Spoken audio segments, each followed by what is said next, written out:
금요일 다시 크게 하락을 보이면서 일각에서는 헤드앤숄더 완성이다. 작년 저점을 테스트하러 갈 것이다. 라는 얘기들이 나오고 있는 상황입니다. 제 개인적인 생각을 말씀드리자면 안녕하세요. 웅덩이 매매법 레버리지 ETF 장기 투자자 디벨로몽입니다. 제가 기나긴 출장이 좀 끝나고 잠시 집에 와서 이제 다시 큰 목소리로 녹음할 수 있게 되었습니다. 며칠 뒤 다시 외부로 나갈 수 있지만 제 중저음 목소리가 어색하시고 힘없고 차분한 목소리가 어색하셨을 텐데 기다려주셔서 진심으로 감사드립니다. 오늘도 계좌 먼저 공개하고 시작합니다. 금요일 미국 증시 하락으로 제 계좌도 많이 내려갔는데요. 미국 직두 계좌는 4천만원 넘는 수익에서 현재는 3,200만원 수익으로 내려왔고 국내 계좌 역시 31% 수익률과 360만원 수익금까지 내려온 상태입니다. 금요일 미국 증시가 크게 하락하면서 제 계좌는 1,000만원 수익이 날아가 버렸는데요. 여러분께 처음 계좌를 공개했을 때가 1억의 주식 자산이었는데 어느새 제 주식 자산은 약 3억까지 불어나면서 큰 하락과 큰 상승을 보일 땐 무려 1,000만원 넘게 자산이 움직이게 되었습니다. 제가 처음 주식 투자를 했을 때가 기억이 나는데요. 30살쯤 첫 주식 투자를 시작했을 때가 진짜 몇십만원 마이너스여도 패닉이 오고 마이너스 몇백만원일 땐 밤에 잠도 못 자고 불안했는데 저 역시 매일매일 투자 공부와 자본주의에 대한 공부, 미국 주식 시스템에 대한 이해 등 세계적인 사람들의 책과 영상, 강연, 인터뷰를 보며 투자 공부를 지속해 왔는데 그 꾸준한 공부에 대한 지식이 처음엔 이게 눈에 보이지 않았지만 어느새 저도 모르게 쌓이고 있었나 봅니다. 이제는 자산이 하루에 1,000만원의 등락을 보이고 수익금이 1,000만원이 줄어들어도 꿀잠 자는 상태가 되었다는 게 놀랍습니다. 이게 다 작년 그 고통스러웠던 하락장 경험 때문이라고 보입니다. 예전엔 돈그릇을 키워야 한다 라는 영상을 봤을 땐 아니 대체 저게 무슨 소린가 싶었는데 시간이 지나고 자산이 상승하고 그에 대한 제 마인드를 보면서 아 그때 돈그릇에 대한 얘기가 이런 거구나 라는 것을 느낄 수 있는 요즘입니다. 그래서 저와 여러분은 계속 공부하고 지식을 쌓아나가며 이 돈그릇과 자산을 함께 키워나가야 합니다. 나중엔 억대의 자산이 움직여도 그걸 감당할 수 있는 돈그릇 말이죠. 지금 이 말이 이해가 되시는 분들도 계실 테고 3년 전에 저처럼 아직 이해가 안 되는 분들도 계실 텐데요. 저와 함께 계속 공부하고 투자하다 보면 이 말이 이해가 되실 겁니다. 우리는 최소 100억을 목표로 장기 투자를 하기 때문에 그에 맞는 돈그릇을 키우지 못하고 내가 그 돈을 감당할 마인드가 되지 않으면 결국 그 돈은 내 잘못된 판단으로 사라지게 될 겁니다. 즉 우리는 돈그릇과 돈에 대한 마인드를 지속적으로 공부하고 리스크를 각오하면서 큰 돈도 담을 수 있는 상태를 만들어야 합니다. 결국 자신의 그릇을 키우게 되면 그 그릇의 크기만큼만 돈을 담을 수 있기 때문이죠. 저 역시 지금 제 그릇은 약 5억 정도이지 않을까 하는데요. 그러나 저 역시 여러분들과 계속 공부하면서 돈그릇과 마인드를 더 크게 키워 10억으로 주식을 보유해도 버틸 수 있게, 더 나아가 100억을 주식으로 보유해도 버틸 수 있는 그 그릇을 키워나가야 합니다. 자, 오늘 서론이 좀 길었는데요. 여러분이 제 영상을 꾸준히 보시면서 지식을 쌓고 돈그릇을 키웠다면 지금 8월부터 시작된 이 지루한 조정을 오히려 좋다는 기회로 받아들여야 합니다. 전 이번에 2,000만원 이상 줍줍하고 있다 라고 여러분들께 말해오고 있습니다. 지난 6월과 7월에는 전 계좌가 오를 땐 즐기는 오질 구간에 돌입하면서 현재 줍줍하지 않고 있다 라고 말씀드렸었는데요. 그러면서 하반기 웅덩이를 기회로 여길 것이다 라고 말씀드렸고 실제로 이번 8월부터 시작된 웅덩이는 우리를 매우 지루하게 만들고 재미없게 만들고 있습니다. 그러나 우리가 냉정하게 바라보면 올해부터 시작된 강세장 차트를 보고 우리가 이 차트를 보고 상승 추세선을 그어봤을 때 기가 막히게 이 추세선 하단에 닿을 때마다 증시는 다시 상승했다는 사실입니다. 지금이 저점이다 라고 말씀드리는 게 아니라 지금 구간에서 용기 내서 웅줍 분할 매수라면 결국 다시 시작될 상승에서 자산을 불리는 투자자가 된다는 겁니다. 그리고 전 실제로 이번 웅덩이에서 멤버십 분들에게는 실시간으로 말씀드리고 있지만 현재도 웅줍을 진행하고 있습니다. 자, 그렇다면 올해 강세장에서 웅줍 기회를 줬을 때 과연 어떤 비관론들이 우리를 지루하게 만들고 공포로 몰아넣었을까요? 먼저 첫 번째 올해 초 1월입니다. 미국 증시는 작년 2008년 이후 최악의 해답게 12월 31일까지 급락하는 모습을 보이며 내년에도 어렵다는 말도 안 되는 제목을 씁니다. 올해 제 자산이 마이너스로부터 1억이 상승했는데 매스컴에서는 올해도 어렵다고 겁을 줬었죠. 그러나 내년도 어렵다고 말했던 저 때가 증시의 바닥 그 어딘가였다는 사실입니다. 자, 그리고 쭉 상승하다가 갑자기 또 증시가 급락을 합니다. 바로 SVB 파산 쇼크가 터진 건데요. 대부분 기억나실 겁니다.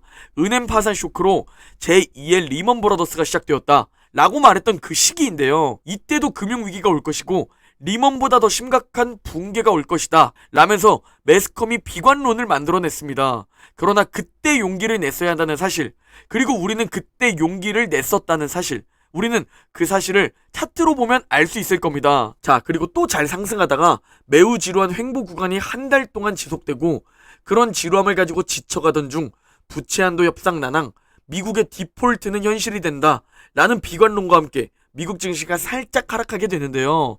저 지루한 구간이 부채 한도 협상이 지지부진했던 구간입니다. 그러나 우리는 저런 지루한 구간도 버텨내며 모두 지치고 지루해할 때 웅줍해야 한다는 사실을 알 수 있습니다. 그리고 올해 최고의 상승이 나오며 미국 주식은 신이다, 미국 주식은 오늘이 저점이다 라는 댓글들이 제 영상에 달릴 때 저는 악플을 각오하면서도 지금 미국 증시는 너무 과열되었다, 결국 우상향을 하더라도 잠시 숨 고를 타이밍이 오긴 와야 한다 라면서 여러분들께 저는 매수하지 않겠다, 오질 구간을 즐기겠다 라고 솔직하게 말씀드렸는데요. 그리고 8월이 시작되자마자 미국의 신용등급 강등이 터지며 미국 증시는 오랜만에 웅덩이를 보입니다. 그렇게 매수하지 않겠다고 말했던 제가 드디어 웅덩이를 보이자 움직이기 시작했었습니다. 현재까지 전 2천만원 좀 넘게 매수했고 갑자기 또 상승을 보이기에 이번 웅줍은 끝났나 보다 싶었는데요. 그러나 유가의 상승과 오라클 실적 쇼크, 국채금리의 급등과 반도체 수요 우려로 금요일 다시 크게 하락을 보이면서 일각에서는 헤드앤숄더 완성이다, 작년 저점을 테스트하러 갈 것이다 라는 얘기들이 나오고 있는 상황입니다. 제 개인적인 생각을 말씀드리자면 충분히 더 떨어질 수 있는 상황입니다. 유가가 일단 좀 떨어져 줘야 하고 국채금리도 좀 떨어져 줘야 하죠. 그러나 제가 항상 말씀드리지만 더 떨어지더라도 이럴 때 웅줍과 분할 매수를 해야 한다는 사실입니다. 하반기 웅덩이를 기다리겠다 라고 말했던 이유가 대통령 3년차 사이클 때문입니다. 저는 이 높은 확률을 기다렸고 열심히 모았던 현금을 사용할 기회를 잡았습니다. 화면을 보면 좀 더 지루한 구간은 지속될 수 있다, 10월 정도까지는 지루할 수 있고 좀 더 떨어질 수 있다 라는 사실을 우리가 알 수 있죠.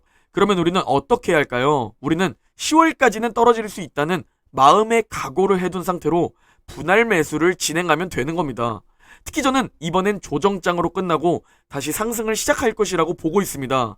경기 침체가 찾아와서 연준이 금리 인하를 하면 그때를 저는 위기로 보고 있으며 그 전까지는 증시가 좀 괜찮을 것이다 라고 현재 뷰를 가지고 있는 상황입니다. 즉 고금리로 인해 짧게 끝날 수는 있지만 올해 초부터 시작된 이 상승을 저는 현재 강세장으로 바라보고 있습니다. 그리고 존 템플턴은 강세장은 비관 속에서 태어나 회의 속에서 자라며 낙관 속에서 성숙해 행복 속에서 죽는다 라는 명언을 남겼는데요.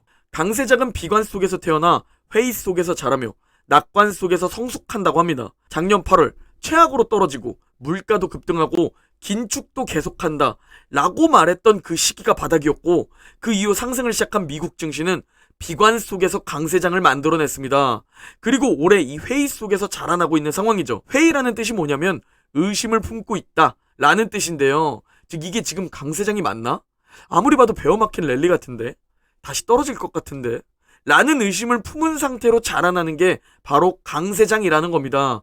가장 좋은 예가 2020년 코로나 강세장을 보면 되죠. 2020년 9월엔 전 세계적으로 델타 변이 바이러스가 새로 나오며 다시 하락장이 시작될 것이라는 얘기가 돌았지만 증시는 조정장을 거치고 그 다음에 2021년 최고의 상승장을 만들어냈던 것을 말이죠. 그리고 이번 강세장을 보면 겨우 25% 상승에 그치고 있습니다. 다른 강세장들을 보시기 바랍니다. 역사적으로 강세장은 아무리 짧게 끝나도 50%이며 평균적으로 100% 이상 상승합니다. 저는 이런 이유로 현재 강세장이라고 판단하고 올해의 하락은 조정장일 확률이 높다 라는 마음으로 용기 내서 웅줍하고 있습니다. 제가 가장 불안해하는 시기는 지금 이런 조정장이 아닌 고금리로 인한 경기 침체입니다.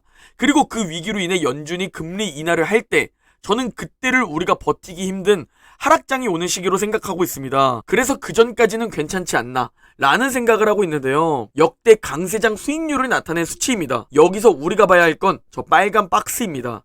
강세장의 최종 수익률과 강세장의 최종 기간을 살펴보면 되는데요. 평균적으로 강세장은 무려 5년 정도 지속되며 평균적으로 거의 3배의 수익을 안겨줍니다. 지금 팔면 바보라는 겁니다. 자, 그래도 항상 최악을 염두에 두어야 우리가 그때 패닉에 빠지지 않고 올바른 대응과 대처를 할 수 있겠죠? 강세장이 가장 짧았던 세계를 보면 1933년에 13개월 동안 지속되었고 1937년에는 24개월 동안 지속되었습니다. 그리고 1973년에는 31개월 동안 지속되며 최소 1년은 지속된다는 것을 알 수 있습니다. 그러나 수익률을 보면 거의 최소 2배는 상승했다는 사실이죠. 그러니 우리는 내년이나 내후년에 이 강세장이 끝날 수 있지만 지금보다 상승할 가능성이 높다라는 확률에 기대하면서 웅줍하는 겁니다. 그리고 고금리로 인해 경기 침체와 하락장은 언제든지 갑자기 발생될 수 있다라는 최악의 상황을 인지해야 합니다. 이번 9월에 타이탄의 도구들이라는 책으로 독서 모임을 진행하고 있는데요. 이 책에서 이렇게 말합니다. 성공한 사람들은 항상 최악의 상황을 주기적으로 되뇌었다고 합니다. 그래야 버틸 수 있기 때문이죠. 자, 개인적으로 아직은 경제가 둔화를 보이고 있지만 연준이 이날을 바라볼 침체는 오지 않았다 라고 보고 있으며 강세장에서도 언제든지 조정장은 찾아왔다. 그리고 그때 웅줍해야 한다 라는 과거 데이터를 보고 웅줍하고 있습니다. 그리고 거의 2달 동안 주가가 하락하고 횡보하며 우리를 지루하게 만들고 지치게 만들지만 이는 장기 투자의 일부분이며 우리는 이 지루함과 지치는 대가를 성공으로 얻게 된다는 겁니다. 성공은 인내하는 자의 열매라고 하죠. 그리고 주식 투자에서 수익의 대가는 고통과 지루함을 견뎌내는 그 인내심에 대한 대가라고 합니다. 제가 직접 여러분들에게 계좌도 다 보여드리고 있습니다. 말로만 정보를 주는 유튜버가 아니라 저는 여러분과 함께 투자하는 사람입니다. 우리는 지금 웅줍 상태입니다. 지금은 웅줍레가 되어 용기를 냅시다. 그리고 오르면 다시 즐기면 됩니다. 괜히 또 그때 가서 떨어질까봐 못 샀어요. 웅동이는 또 언제 올까요? 지금이라도 들어갈까요? 라는 댓글을 달며 후회를 반복하지 마시기 바랍니다. 그리고 또 하나 내년이 될지 내후년이 될지는 모르지만 경기 침체는 찾아올 확률이 높습니다. 그리고 주가도 하락할 확률이 높죠. 고금리 사이클에서는 경기 침체가 찾아오는데 모두가 알고 있는 경기 침체에서 주가가 얼마나 빠질진 모릅니다. 그러니 여러분도 그 각오는 하고 계시길 바라며 저는 그럼에도 지금 웅줍하고 그럼에도 버텨볼 생각이라는 점입니다. 오를 땐 즐기고 웅덩이에서 줍줍하는 오질 웅줍 투자 원칙을 가지고 제가 직접 계좌 공개하며 자산을 불리는 모습을 보여드리고 있으니 함께 하셔서 경제적 자유를 이룹시다. 오늘 영상은 여기까지입니다. 제 영상이 도움이 되셨다면 구독, 좋아요, 알림 설정 부탁드립니다. 그럼 내일 영상에서 뵙겠습니다.